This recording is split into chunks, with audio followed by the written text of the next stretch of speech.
4 जुआरी पकड़े गए जुआ खेलते हुए। सलमान साहब ने पकड़ लिया, जज के सामने ले गए। पहला जुआरी मेडिकल सर्टिफिकेट लेके आया कि साहब उस दिन मैं अस्पताल में था, साहब ये मेडिकल सर्टिफिकेट से। दूसरा ट्रेन की टिकट लेकर आया कि सर मैं तो शहर में था ही नहीं सर। तीसरा अपने ऑफिस की अटेंडेंस रजिस्टर लेकर आया कि साहब ये अटेंडेंस लगी है साहब। हम तो साहब काम कर रहे थे साहब। और अदालत को क्या चाहिए? सबूत। 3 ने सबूत दे दिए। जज ने चौथे की तरफ देखा, उसने कहा माई बाप अकेले कौन जुआ खेलता है। माफ किसी को भी मत करो। Forgiveness is the quality of God, and we are not God.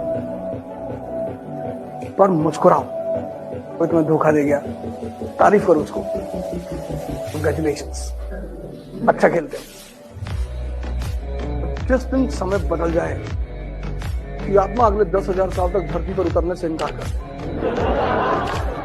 अगर आपका बेटा आपकी बेटी अगर आपसे बड़े बड़े बात करता है कि पापा एक दिन देश पे कब्जा कर लेंगे, सपोर्ट करिए उसे कि बिल्कुल करोगे, शाबाश, डटे रहो।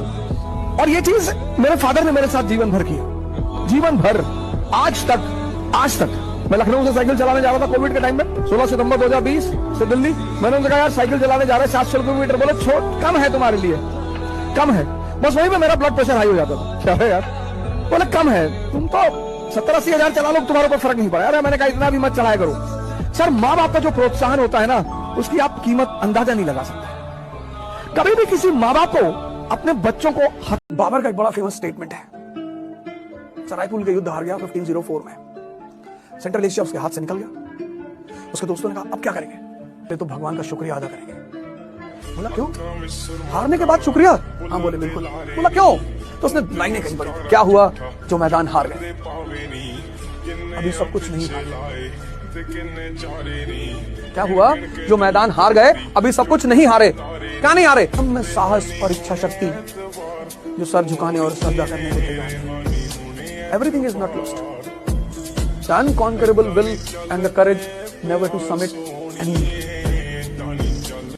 जिन्होंने बहुत पैसा कमाया, बहुत नाम कमाया, एक समय पर आकर ना वो सन्यासी बन जाते हैं। क्योंकि कभी कभी जब वो झटका खाते हैं, जागते हैं और देखते हैं कि ये सब क्या किया मैंने यार। अब जो इस बिल्डिंग का मालिक है और महादेव जो यहाँ का केयर टेकर है, महादेव यहाँ केयर टेकर है ना, जो बेचारा नीचे बैठता है, उसकी कितनी तनख्वाह है? 13,000 रुपए। और इस पूरी बिल्डिंग के मालिक की जो किराया है पर महीने का, वो है 5 लाख रुपए। पैसा ईमानदारी से कमाया ही नहीं जा सकता। ईमानदारी का पैसा होता ही नहीं। ईमानदारी की तनख्वाह होती है, सैलरी होती है, पैसा नहीं होता। आदमी को पहचानना है ना, तो उसको ये देखो कि इसके माँ बाप के प्रति कैसा रवैया है। अगर वो अपने माँ बाप को भगवान मानता है तो आपके प्रति ईमानदार रहेगा सर, हमेशा। हाँ, लेकिन कभी कभी ऐसा भी होता है, ये भी मैं मानता हूं कि कभी कभी माँ बाप भी हमको समझ नहीं पाते, तो कोई बड़ी बात नहीं है सर। उसमें झगड़ा करने का, उनसे बगावत करने की कोई जरूरत नहीं। जो भी आपके ऊपर खर्चा करेगा वो उसकी कीमत वसूल करेगा, माँ बाप के अलावा। सर मुसीबत आती है परिवर्तन करने के लिए। यह मुसीबत का बहुत बड़ा पहलू है सर। मुसीबत जब भी आई, ये मेरे पिताजी ने मुझसे कहा, उन्हें गांव से भगा दिया गया, गांव वालों ने भगा दिया, कोई पीछे था नहीं। तो एक बार मैंने आपसे उनसे पूछा कि आपको बदला लेने की इच्छा नहीं हुई? बोले पागल, मुसीबत आती है कुछ बड़ा करने के लिए अगर आप जागृत हैं। मैंने कहा कैसे? बोले राम राजा बनने जा रहे थे, मेरी आदत है क्रॉस क्वेश्चन करने की। मैंने कहा कैसे? बोले राम राजा बनने जा रहे थे। मैंने कहा हाँ। बोले मुसीबत आ गई? हाँ। मैंने कहा बिल्कुल। बोले 14 साल जंगल में रहे? मैंने कहा हाँ। बोले उसी जंगल में रहकर भगवान बने। पिताजी ने कहा कि देखो मुसीबत आई? मैंने कहा हाँ। बोले वो मुसीबत को मैं उन्होंने मजा लेना शुरू कर दिया। तैयार हैं?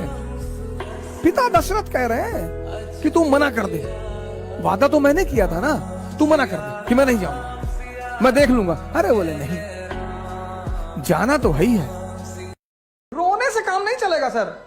हमारे पास पैसा होता हम ये कर लेते, हमारे पास ये होता, हमारे माँ बाप ने हमको सपोर्ट नहीं किया। अच्छा किया, बहुत अच्छा किया। कबीर के तो माँ बाप का पता ही नहीं, मोहम्मद साहब के तो माँ बाप है ही नहीं।